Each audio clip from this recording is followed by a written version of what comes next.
Well, g'day everyone. We're at season 3, episode 14. I'm Stu. This is Geltchy, and we've got a special guest today with us, an old mate of ours, Ian from Wagtail Coffee Shop. G'day, How are Stu. you, buddy? How are you, mate? Yeah, Good, very good. Good. Yep. So have we really got Stu on the lounge? Just take your hat off for a minute, Stu. No, mate. I want the viewers to see whether you're actually Stu or Sting. No, my hat stays on. I've got SRH. Oh, mate. mate, I keep hearing that you're Sting. So what's going on? Are you I don't know. you in some sort of a cover band or something now? No, mate, I don't know what's going on. It's not, I haven't talked it up. Okay. I'm hearing stories. Well, not from me. Roxanne. You can put the red light on. Way to go. Flick that switch. Yeah. That's it. I don't know what's going on, mate. I don't know where these stories are coming from, but whatever you reckon. All right. We better get the real gossip. Yeah, well, you can find out of someone because it's not me. We'll hand it over to you and Ian now. Rightio. So, Ian, Sure. Yeah. coffee shop, Wagtail. Yeah. Been there since 2013. You had the coffee cart originally in 208. Yeah. Climbed that up the hill and then opened the shop. Yeah, exactly. I've Yeah. been with you since day one. No, it's been really good. I really learned most of my coffee trade in at the markets down in Caloundra.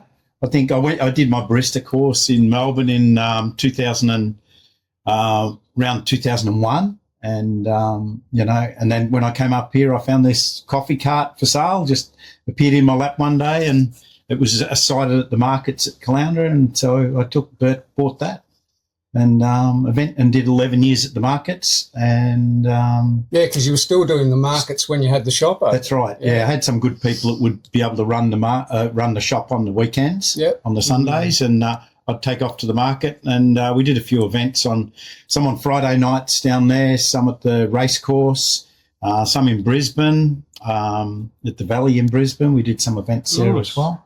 And, that's really where I think that I sort of honed my skills on the coffee side of the business, really. It just takes time, But, I found the shop. I initially wanted to open a shop in 2012, and I scoped it all out, and it was that shop number 3 where we started Wagtail Coffee. Yep. And I had all the plans. I bought dishwashers. I bought all of this shit.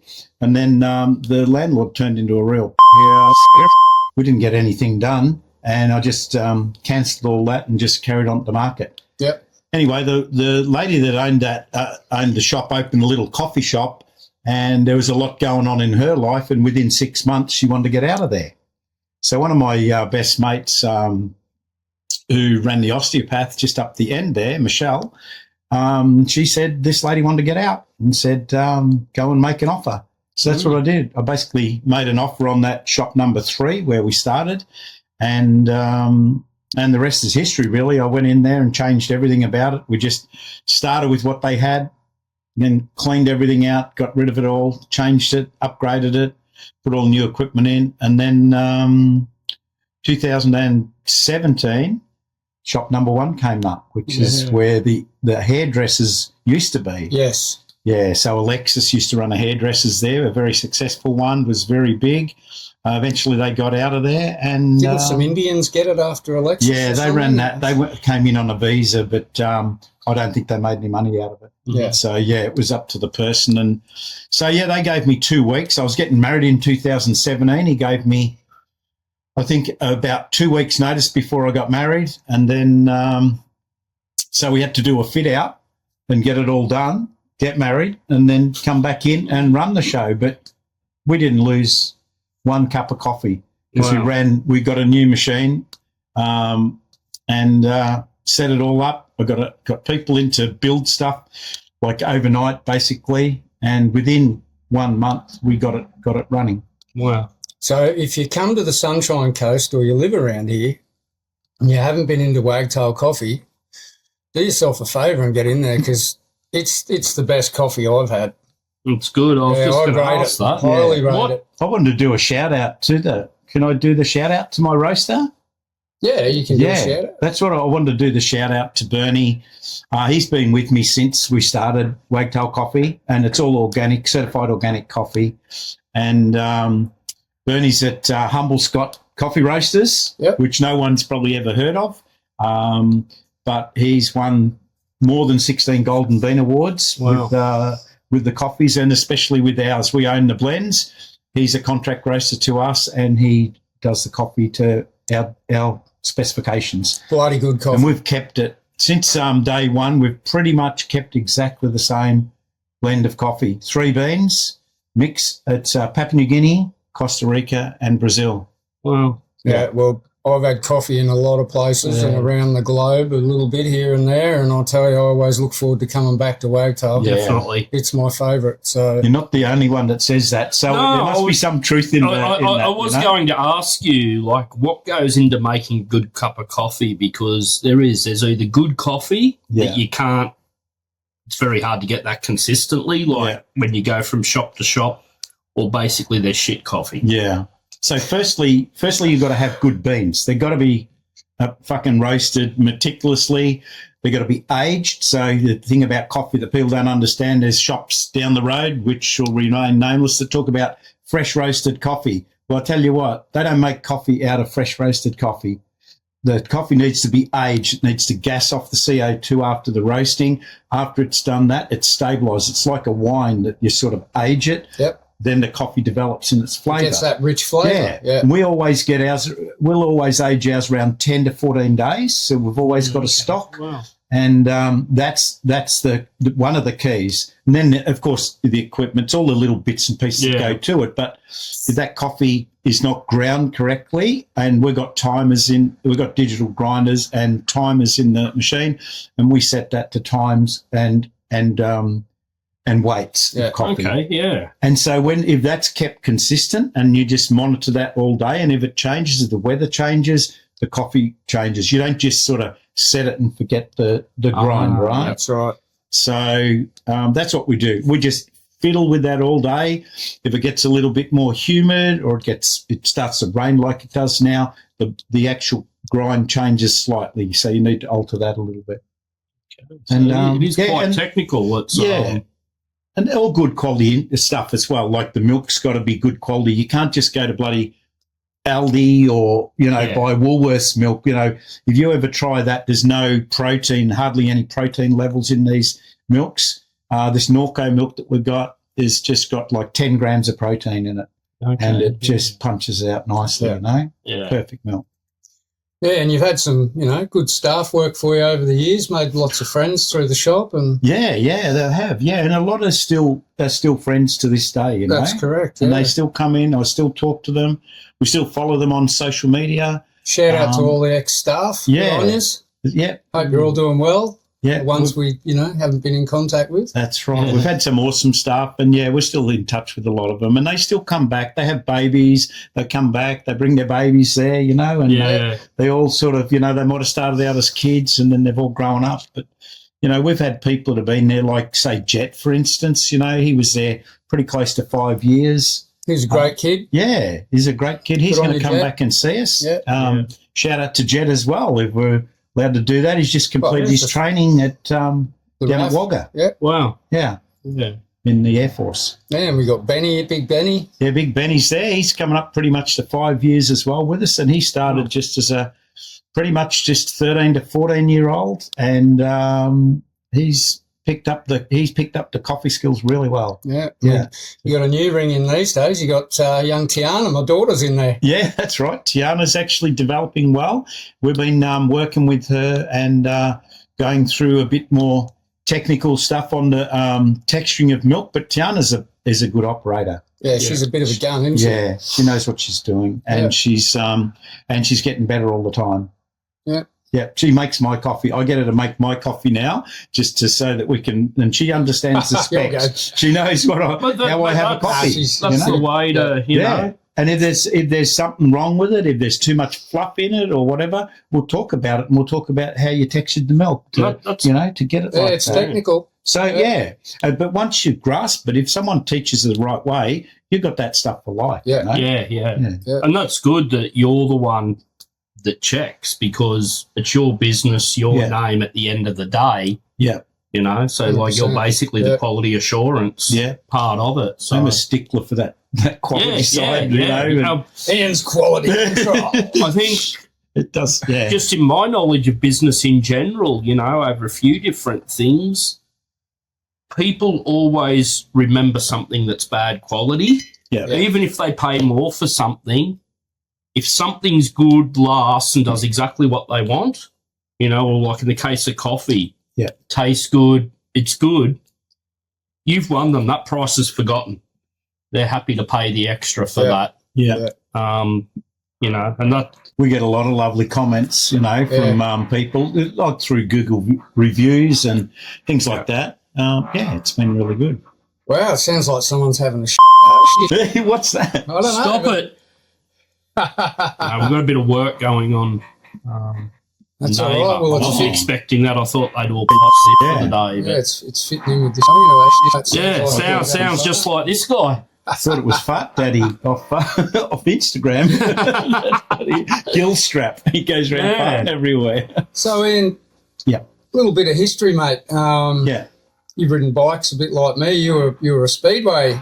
Yeah. Racing Speedway back in the day. And had roadies and had a panel van like I used to have. Yeah, XY. Had an XY panel van. I always seemed to be a Ford guy, you know, there's holding people like yourself. Yeah, we won't hold. Yeah, we won't. That's right. Right. But I mean, that's where I started. I learnt to drive in an XY Falcon 3 on the tree, and that was my parents' car. And then my brother bought an XY panel van. That was 3 on the tree as well, and he had it all sprayed metallic blue because it was a white one that, you know, they didn't have many.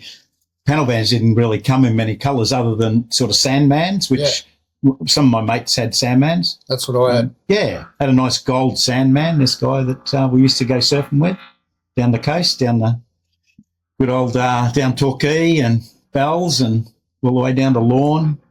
Nice. Yeah. Yeah, Winky Pop. All those good places down there on that surf coast. And you don't realise how cold that place is until you come up here and realise how nice this water temp is here. Yeah. Yeah. And I think the coldest place that I ever surfed was Wilson's Prom. We used to go down there in the panel van. We'd sleep in the van, take the boards down, go out there. Didn't have booties. A lot of people did, but I thought, no, I'll be right. But my feet went to sleep after a while sitting out there in that like crystal clear water, but you're pretty much sitting out in Bass Strait. Yeah. At Wilson's Prom, right down the bottom of Victoria there, and it's bloody cold. Yeah, would be. But nice place. Spent half my life down there. So what brought you to the sunny coast from there? Sunny coast, well, it was, I don't know, we'd worked a lot of time. Just a quick thing. I did 28 years. I did 30 years in the motor industry, and I did 28 with Ford Motor Company. And I end up, when I finished there, I was one of their service. I worked in service engineering. I did a mechanics apprenticeship that went all the way through their technical training, whole pile of things, to engineering, where we re-engineered things. I worked at the Proving Ground for 12 years on the dynos. Yeah. We worked on a lot of dynos and lab testing and things like that. And then, technical hotline in Melbourne, service engineering, technical training, and then... been there, done it, mate. Been there, done that. Then I got poached over to Iveco Trucks as their business development manager. So I went over there and did a couple of years there. Did some overseas travel, and they expect a lot out of you. When they pay you the big bucks, they expect a lot out of you. So after a couple of years, my wife at the time, Jo, she was running as pretty much like a director position in a business, a automotive spare parts business, and I think she wanted to get out. We both decided we'd bought a house at Mount Coolum on holidays here. Her brother lived up here, and she decided she wanted to be with her brother a bit closer to him. We already had a house sitting up there in Camille, and that's what we did. We just bit the bullet and said, right, we're going. Packed everything up, sold my turbo. I had a nice turbo BA Falcon that I bought brand new when I left Ford. I watched it come down the line, spent the money, got mates' rates on it, of course. I got about $18,000 off that car, so it was worth buying. Yeah. Had it for 12 months, and then when we decided to come up here, I decided I needed to buy a ute had the boxes on the back, put a bit of crap in there, sent the rest in a truck, and put all my tools and garage stuff up in the back of this ute. the dogs and everything, and we all just like cruised up here and that, and that's pretty much where that sort of started.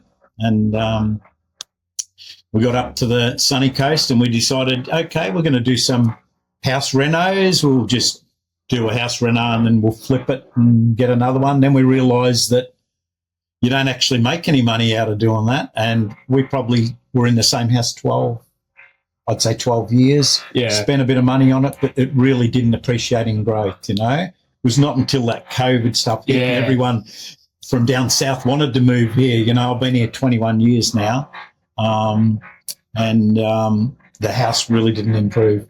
It's worth a fortune now, but I'm out of there. Yeah. That's life on the coast at the moment. Yeah. So that's the never-ending fart. It's getting a bit annoying. Oh, There you go. At least you know we're... talking about renovation. there you go. Well, stop with that. They've waited till we've started recording to do this, and might have to... it's actually 3 doors down. It sounds really? like it's on top Sounds of like us. it's in the roof, doesn't it? Yeah. go and knock out some fronts, Geltchy. Yeah, well, new neighbours. New neighbours. There you go. So I'm going to say also, like, I was lucky that there was a lot in the Ford career that I had with them, and I never stopped growing in that sort of business. But I did get to go to Henry Ford's place in Detroit. Oh, wow. I got a trip over there. I was running a rewards program at the time, and some of our top technicians and that would go to Detroit. So we went to Michigan. We went to the Speedway. Did the Speedway, did Henry Ford's place. We had dinner there. I did presentations that I gave all these guys, the top award winners from each state. And the sweets that we had in Henry Ford's place was a little Model T made out of chocolate with ice cream. Wow. Wow. And, it was a fantastic mansion, and there's a lot of stories that came out of that. But really, going to the States, going to the home of Ford, which is Dearborn, going to Comerica Park, which was the Tiger Stadium where they played baseball. We had tickets to the corporate box there from, Jack Nasser was there at the time, and he was the chief of Ford over there. And, it was great. Nice. Wieners and beers. That's what we had. And so your Speedway days, was that a fun thing or become quite competitive? Oh, it was a fun thing. I just had a need for speed from when I was young and just needed to. I bought a Honda 4, and I used to take it, a brand new Honda 500 4, and I'd go down to Anglesea on the dirt roads and round the back on the big plains, and I'd be drifting this thing around everywhere and doing donuts and stuffing around. I stuffed around so much on it that I decided I'm either going to kill myself, because I would go down the Great Ocean Road doing crazy stuff as well. But I really liked sliding this thing on the dirt. And the 504, there's no lock on the thing. So if you're drifting it too far, you can get that a high side off it. Yeah. So I realised I'm going to kill myself. So I just went to the Speedway one night, looked and watched them down in Brooklyn Speedway, which is in Melbourne, and watched them go past. Said, these guys are frigging crazy. But one of the guys had a bike for sale in the pits, and funnily enough, I bought that thing that night, not knowing how to ride it. No brakes, no gears, 500cc single, 14:1 compression ratio, and they go like a shower of run on methanol as well. Oh, nice. Yeah. And they dump R40, Castrol R40, they dump that out of reed valves. So it's just a one-time use oil straight through the engine, dump it on the track. I just found a deserted speedway down there, and I used to practice a little bit, just round and round and round until you got the hang of it. And then we'd go to Sunday at the Brooklyn Speedway, and then Avalon eventually opened. And then, eventually just won a few track records and raced against the Poms when they came over. Yeah, that's awesome. Yeah. Yeah, that's good. All the top guys, Phil Crump and those guys were. Crumpy. Yeah. Everyone sort of knows him, and his son did even better than what he did when he won the World Championship, I think 2 to 3 times, actually. Yeah, I think it was 3 times. Yeah, pretty good. But, I really love Speedway. I love the need for speed, love the dirt, and love going sideways, whether it was in a car or a bike. Just the injuries. Yeah. 6 months in, I smashed my ankle and had to get that screwed back together. That took 2 years to get over, but I went back racing with the screw in there. Yeah. So yeah, you do that. But I bought better boots. It taught me that the gear that I had wasn't good enough if you did have a stack, you know. Yeah. And I bought boots that cost probably 6 times of what the ones that I used to have would run. I bought City boots, and they were proper Speedway boots. They had a flat sole on the left, which slid on, and they had a proper sole on the right, you know. And I found that it was necessary to have that. I had a Bell helmet as well, and I eventually went to a full face helmet where initially I had an open face. Yeah. But you saw some injuries of people with that. Yeah. Nasty ones, though. Yeah, so it was worth putting your money into that. I bought the Lambert leathers, got them for my 21st birthday. So I raced from around 4 years all up, I believe, until my wife was pregnant with my first child. Went up to Ballarat and got T-boned up there and knocked out and spent the night in the hospital on the slab in a cone, blacked out, you know. I didn't know until about 3 a.m. when they're shining torches in my eyes what was going on. I thought I'd died, you know. But you don't really know anyway. It's just all out. It's just blank. But when you consider it later, you sort of think, if that's what dying's like, then it's not a problem because you didn't know. Yeah. The last, I hit my head straight, high side, handlebars went in my leg, snapped off the alloy bars, you know. I snapped them off in my leg, went over the handlebars, and that was basically my last race, which was Ballarat dog track. It's all over. It was all over, Rover. My wife was pregnant, decided I better be a responsible human being. There's a bit of responsibility in that. Yeah. Stick around for a few more years, you know. Yeah. But I still love it. I went back into car racing with rallies and autocross cars and things like that. Oh, nice. Yeah. Needs the speed. Probably still have that, but just don't do it anywhere. Don't do the risk thing anymore, you know. Now you just chill out with coffee. Yeah, that's right. Soup and lattes, and you don't rush them. No, that's right. No, making lattes for MILFs. Yeah. So we mentioned here that we're drinking a bit of chai latte. You can, made by Alice, African chai latte. African chai latte. Thanks, Alice. Cup for Thanks, guys. Appreciate that's all right. Yeah, flavours of the world here. Yeah. Everyone's a winner on this. Yeah. Music picks. Yeah. All right. We'll start with the guest. Yep. You had a song that's been tickling your ears. Oh, tickling. Yeah, you could say that. Yeah, it was Rat Cat. Rat Cat. Hey. It's an oldie. I think I can remember Rat. I remember seeing Simon Day and them several times. We've been listening to that. We've been making a mixtape on Spotify. Yep. And bit by bit, as we hear these songs that bring back all these memories, we stick one onto that. That's our latest one. It's called Wagtail Mixtape. It's on Spotify. You can share it. You can grab it if you like. It's got Everlong on there. It's got, the acoustic version of Everlong, things like that. So Coldplay. Yeah. That's right. Which song of Rat Cats did you go? Well, that's a good question now. There's some good ones. I think it's called Don't Look Back. Don't Look Back. Is that right? Is that what it's called? That ain't bad. Oh, that ain't bad. Yeah, that's right. Yeah. That ain't bad. Yes. That's it.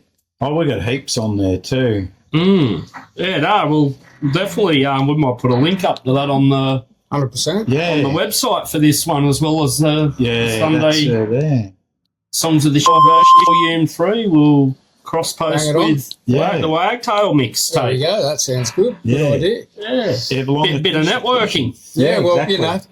When you go down to Wagtail, you can buy your mugs from Life Strife and Geltchy down there, and you can get your board carries in there, and there's all sorts of stuff in there. A bit of artwork. Geltchy's artwork's for sale. There's a board there for sale. That board. We put a good price on it, so Geltchy could hang on to it. But it's worth every cent of that. It is. The hours that went into that was... And it's hand-drawn. It's not like it's a sticker that you've put on and just printed it. I'd re-injured my back and I couldn't do much. Yeah. And you did. I was going crazy. And I started drawing that. I got a brand new board and I couldn't surf because my back was screwed. And then Gracie made me that board. Yeah. and I ended up laying on the floor bit by bit. It's probably 100 hours in that. Yeah. Yeah, Mick. You got the old VN on it as well, I reckon. Yeah, that was the VS wagon. I had VS. the rat rod. Oh, yeah, the rat rod wagon. The skull. Yeah, it had the skull shifter. Yeah. Where is that? I blew it up. No, where's the skull shifter? Oh, that's in my garage. Yeah, I still got that. I was going to buy it, Right. remember? Yeah, still got that. That was Skull cool. shifter. I had a lot going. A lot ripped out of it, but then a lot added in as well. That was a fun car. Yeah, that was a good car. The coppers loved it. Right, well, we're digressing. Yeah, so Stu, what have you got? Well, I'm going, just recently we got to go and see The Meanies. Great Melbourne punk band from back in the day. And I'm going 10% weird because we're all 10% weird. And what a great song. Great band. Shout out to the boys. They lit up at Norton. So I think with this Sting look, you're a bit more than 10% weird. Oh, whatever, Geltchy. I don't know where you're getting this from. Anyway, it was a bit of a reunion. We had Earth Sign, we had lattes for MILFs. It was all happening there. We had Dane. Yeah, we had Whiskey and Speed. Whiskey and Speed's Dano was there. It was Liam that owns the place, all them been on the show. Old mate Woodsy that I used to jam with from TAFE on the drums. He was there. It's a good turnout. No, it was it was a fun night. Good night. Big shout out to City Council and Dad Fight. Dad Fight. Look, the three bands. It's not often you get three bands that are just tight, fast, loud. Loved it. Yeah. Awesome. Best night out in a little while. That one. That was great. Yeah. Okay. Right. Well, what are you going to hit? I'm going to England. England. Yeah. Cross the ditch. Going to England. Bit of a different one. The Skinner Brothers. I had some other stuff in mind, and because there's been some good new releases recently. Dad Fight's released a new song, The Meanies, which that was the release of their split 7-inch. Yep. Teenage Bottle Rocket dropped a new song, and Cancer Bats, all of them, and then randomly Skinner Brothers come on. Never heard of them. Just loved it, and they're sort of a bit hard to describe. They're an indie rock band, but with punk, rap, and drum and bass influences. So keen to have a listen to it. I'm going to call it synth punk. Rightio. That's it. I don't know if that's a real genre, but that's what I'm calling it. Do you know what part of England they're out of? No, I'm not too It'd be sure. Up the north, wouldn't it? It'd be like Manchester or they've got that British punk vocals, but a real Prodigy sound. And that at the same time, but the let's get the drum and bass stuff has, instead of guitar distortion, has a real distortion to it. Like it's sick, and the vocals, the lyrics, it's sick. And the song I'm going with is Apex Predator. Nice. So Tyrannosaurus Rex. Yeah. So as usual, you'll be able to listen to all these on Songs of the Show Volume 3, which. Be on the link of the sundayshow.com on the playlist. There you go. Which is growing and growing. And also our music reviews we do each week as well. That's growing more and more. We recently had Nate No Face. Yeah. Good on you, Nate. Thanks, mate. Yeah. Yeah, and jump on there. Heaps of new releases with our take on what we think of them.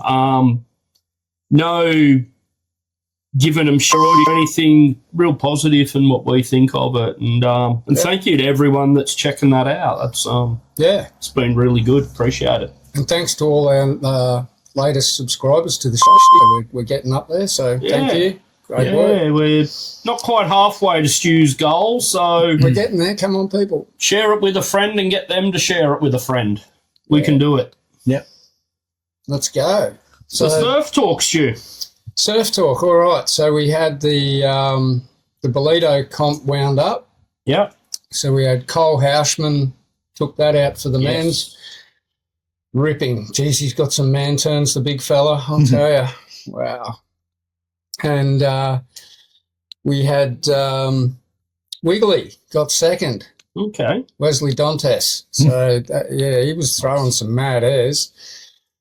Yeah, reverses. He seems to be the king of those. So, well done. And then in the women's, we had Teresa Bolivant took it out, and Francisco Valero got the second. So, Nice. yeah, girls were surfing good as well. Good job. We'll have results for Huntington. We've got what else we got going? Oh, and Hangers Board Riders, they had their little muck around comp.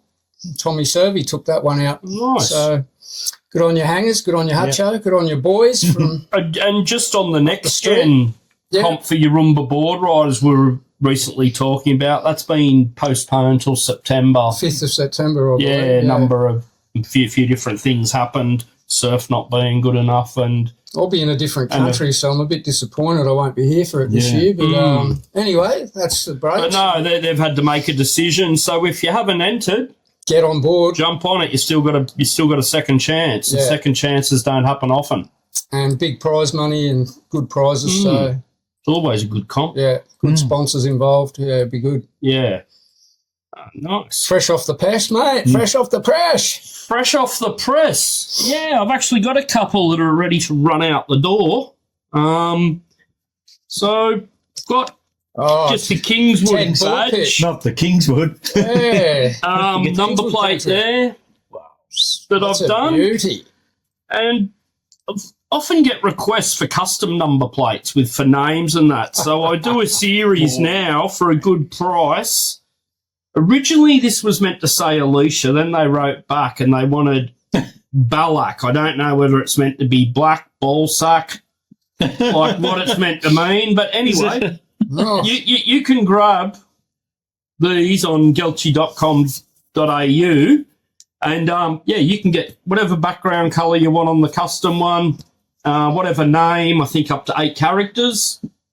Done. Yeah. I think they're only $30, so yeah, and they're good plus quality. postage. Oh yeah, they're It's 1 not- mil thick, Yeah. It's not the cheap. UV resistant, not That's the crap right. you get from Temu. Yeah, Yeah. and we will burn you, Timu. Yeah. And made in Australia, Yeah. physically printed by me. Aussie, Aussie, Aussie. So and I only want to offer quality. So so we've got them, and as usual, if you use, I think it's 2026 as the code. Yep. That'll be up. You can get 20% off them for the duration of this episode. Bargain. Yep. So yeah. So good with Father's Day coming up. Good. Stuff like that, you can Yeah. get your dad something special. That's the new gear, hey? Yeah. No, they took a lot to source and UV as well. So I've done some of these as gate signs They for look awesome, outside, mate. and Yeah. it's just once again, and I only changed my retail price by $2. The blanks were a lot more because they're specifically made for this, but it's just part of what I've strived to do. And unfortunately, when you're out fighting against companies like Temu that basically have slave labour, Yeah. it's done so cheap. The quality. The quality, Shit ass. all that, you do have to Absolutely charge shit ass. more. Like my stuff here, it's sourced through an Australian. There's 3 lots of tax goes on this, where Temu's just none of Australia gets the money from that.